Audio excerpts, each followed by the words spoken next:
Hello, c'est Nanoda. Après plusieurs mois d'absence, me voici enfin. Je suis trop contente d'avoir fait du temps pour faire cette recette et de vous retrouver avec grand plaisir. Donc on va faire des baoban. C'est pas la première fois que je poste des vidéos de ça. Je pense que j'en avais posté en short. Je sais pas si j'ai fait une vidéo longue, mais voici voilà. Même si on fait plusieurs fois la même chose, c'est jamais la même. Et je trouve que cette fois-ci, ils étaient hyper moelleux. La meuf, elle est rechargée après quelques mois, elle y va déjà. Mais bon, vous me connaissez. Alors on y va. On va mélanger la farine, le sucre, le sel, la levure chimique et la levure, comment on dit ça, boulangère mais sec. Je vous mettrai tout en description. En attendant, je vous laisse avec mon petit cochon trop mignon que j'avais acheté, je pense, chez Emma. Il y a des trucs trop cute chez Emma. Franchement, allez voir. Et voilà, la papote. Donc on va mélanger ça. Je suis trop contente, ça m'a manqué de faire des petites vidéos, etc. Je sais que je dis ça souvent, mais je veux vraiment essayer d'être plus régulière. Mais bon, voilà, des fois, la vie, le travail, la vie privée, ça prend du temps, de l'énergie. Et par moment, j'ai pas envie de faire des vidéos pour faire des vidéos, mais je veux vraiment que ça prenne plus de place quand même dans ma vie. Donc j'adore vraiment ça, c'est une passion et j'ai pas envie de perdre l'habitude de cuisiner des petites choses différentes. Parce que là, je voyais bien que j'étais en mode, je commence à me cuisiner des trucs juste pour manger. Et j'ai envie de refaire plaisir à mes proches et à moi-même aussi, hein, faire à manger pour moi, etc. Donc pour revenir à la vidéo, ici voilà, je mets de l'eau et l'huile séparée. Parce qu'en fait, on va faire battre les éléments secs d'abord et ensuite ajouter l'eau en même temps. Et à la toute fin, comme pour les autres recettes de pain que j'ai déjà postées sur ma chaîne, on va ajouter la matière grasse après, quand le réseau glutineux se forme déjà et que la pâte ne colle plus à la cuve. Ben là, on ajoute la matière grasse. Donc c'est parti, let's go. J'ai laissé ça sur vitesse 1 ou 2, ça va. Pendant, si je me rappelle bien, 4 minutes ou 2 minutes. Je vous dirai tout ça en description. Et aussi, je vais vous montrer, je vais vous mettre la ref du livre en fait, du livre de recettes. Je pense que vous le connaissez, hein, c'est un TikToker, je pense, qui fait des recettes asiatiques, chinoises, etc. Et il a publié un livre que sur les bao. Et moi, j'adore les bao, c'est trop bon. Même si je fais souvent les mêmes, mais je sais pas, c'est hyper moelleux, c'est salé. Vous pouvez faire ça avec n'importe quoi, même végétarien, etc. Bon, ici, je vais utiliser de la viande. Mais vous pouvez faire ça même sucré ou autre, peu importe quoi. Et c'est trop trop bon. C'est nourrissant, c'est convivial, vous pouvez partager, faire plaisir à tout le monde. Et voilà. Donc après, quand vous avez ajouté la matière grasse, vous allez battre encore quelques minutes. Donc voilà, là ça me paraît bien. Je fais quand même le petit test du réseau glutineux parce que moi j'aime bien quand il y a le petit voile. J'ai jamais testé de ne pas le faire. Je sais pas si ça change juste pour les bao, mais j'ai pas envie de gâcher ma pâte. Mais donc moi je le fais quand même et ça donne toujours bien. Donc on va sortir cette pâte et on va dégazer et regarder mon chien. Je me sens toujours observée. En fait je suis un peu deg parce que là je suis en train d'enregistrer pour la 2e fois. Je vous avais fait tout un discours avec plein d'énergie. Là je suis un peu fatiguée parce que je retouche un peu la vidéo. Et je suis là, mais non, ça n'a pas enregistré. Ça tue le naturel. J'ai pas envie de modifier tout le temps ce que je dis, donc ouais, j'ai un peu la flemme en vrai. Voilà, on va laisser pousser la pâte pendant 1 heure. Et on revient tantôt. En attendant, on va faire la farce. Boire du café. Petit verre que j'ai aussi trouvé chez Emma. J'écrase toujours les petites gousses d'ail pour enlever la peau plus facilement. Et j'aime bien. Même si c'est pas que c'est efficace 100%, mais ça s'enlève mieux. Je sais pas, vous avez quoi comme technique vous pour éplucher vos gousses d'ail, parce que si vous en mangez beaucoup, alors des fois c'est chiant quoi. Par contre, la peau des oignons, j'adore l'enlever, elle s'enlève toute seule. En parlant d'oignons, ici, vous allez couper 2 branches d'oignons nouveaux et vous n'allez pas jeter les tiges, pardon. Les tiges avec la racine, je vous montrerai tout à l'heure quoi faire avec.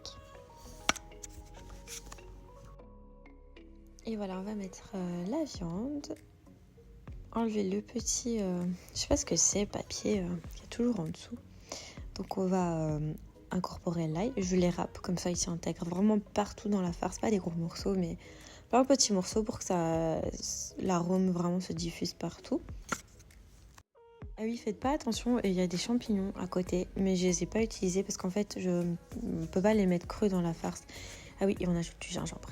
Et du coup, je reviens à mes champignons. J'avais oublié de les pré-cuire et j'avais trop la flemme parce que sinon, je devais attendre que ça refroidisse et j'avais pas envie en fait, tout simplement.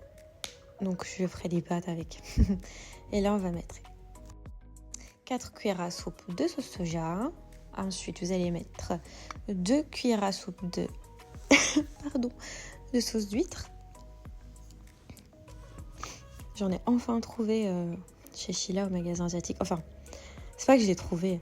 J'ai enfin osé demander parce que c'est trop dur pour moi de demander au vendeur. Mais là, j'étais là, non, je veux absolument la sauce d'huître. Ça fait tellement longtemps que je la cherche, je la trouve jamais.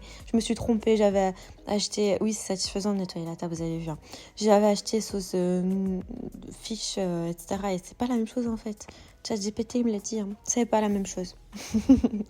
Et du coup, j'ai trouvé en fait la sauce huître, elle est beaucoup plus douce, plus ronde, plus épaisse, moins salée. Surtout parce que la sauce poisson, elle est très salée et je voulais pas ça justement. Parce qu'une fois, j'avais fait ma farce de bao et j'avais oublié le sucre, ajouté 2 cuillères à soupe de sucre surtout. Et en fait, c'était trop salé. Et là, elle était pas trop salée, elle était juste salée comme il faut. Oh, voilà, notre bocal avec les pousses d'oignons vont se développer. Vous allez avoir une nouvelle tige en fait qui pousse. Donc vous pouvez réutiliser les oignons sans en avoir à en racheter en fait. Super pratique. Et voilà, la pâte a poussé après 1 heure. Donc on va préparer tous nos petits ustensiles pour pouvoir couper les petits pâtons. Ici, voilà, vous avez vu, j'ai mis une balance, je l'ai enlevée parce que finalement, j'ai pas pesé. Voilà, quand c'est pour vendre, etc., c'est bien de peser pour que tout soit à la même taille, la même cuisson. Mais là, c'était pas le cas, c'était pour faire plaisir, offrir. Je les vends pas, c'est pas à titre professionnel. Je me suis dit, c'est pas parfait, c'est pas très grave, donc voilà. Ici, je dégaze. Et puis, je vais couper la boule en 11 parties. Voilà. J'adore. Franchement, la pâte, elle était trop belle, elle collait pas trop... Enfin, elle collait, mais elle se décollait facilement. Il n'y avait pas plein de résidus en dessous. Vous voyez, comme quand vous travaillez une brioche, que vous êtes obligé de mettre plein de farine, sinon la pâte, elle reste collée sur la table. Là, la pâte, elle est super satisfaisante, avec un rien, quoi. De l'eau, de l'huile, du sel, du sucre, de la levure et de la farine, quoi. Franchement, ça me fait penser un peu à la texture d'une pâte à pizza, même. Donc voilà, en fait, la cuisson, c'est la cuisson qui change tout. La cuisson à la vapeur et la cuisson au four, c'est pas la même chose. Une fois, j'en avais fait et j'avais mis à l'air fryer. C'était bon, hein, mais il faut faire gaffe parce que la viande, elle est crue à l'intérieur. Et en fait, l'air fryer, il avait bien fait croustiller toute la pâte au-dessus, mais à l'intérieur, c'était cru. Donc en fait, je pense que le mieux, ça aurait été de cuire à basse température dans l'air fryer. Une bonne dizaine de minutes, quoi. Et après, à la dernière minute... vous montez la température, que ça croustille, quoi. Mais c'était bon, mais ça a mis du temps, quoi. C'était la première fois que je testais. Mais voilà. Si vous avez envie de tester, dites-moi en commentaire ce que ça donne. Et voilà les petites boules. J'adore cette prise de vue, par contre. Je trouve ça trop beau. La lumière, elle était belle aussi.